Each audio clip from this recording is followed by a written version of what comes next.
নির্বাচন খুবই শান্তিপূর্ণভাবে হবে।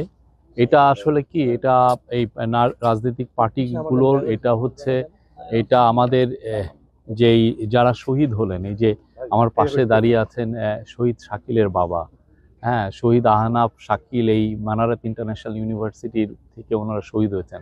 আপনারা জানেন এখানে 11টা ইউনিভার্সিটি আছে, প্রত্যেকটা ইউনিভার্সিটির ছেলে মেয়ে সেদিন নেমেছে। 18 তারিখ থেকে একটানা তারা আন্দোলনে ছিল 5 তারিখ পর্যন্ত। হাসিনার কুখ্যাত সিকিউরিটি ফোর্স তাদেরকে খুন করেছে অনেককে।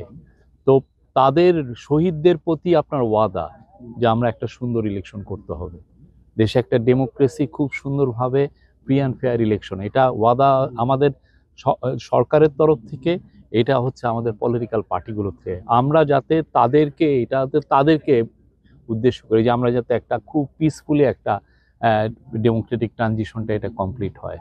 তো ফেব্রুয়ারির প্রথম হাফে ইলেকশনের টাইম ঘোষণা হবে।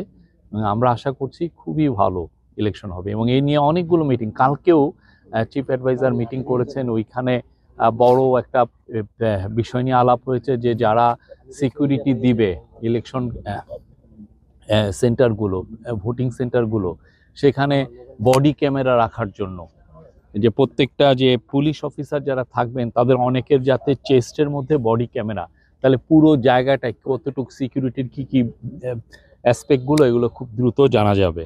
তো আমরা আশা করছি যে অন্যান্য যত ইলেকশন কাছে আসবে আমাদের প্রস্তুতি আরও বাড়বে, এবং আপনারা পুরো জাতি যেই আশায় আছে যে একটা ভালো ইলেকশন সেটা পাবেন।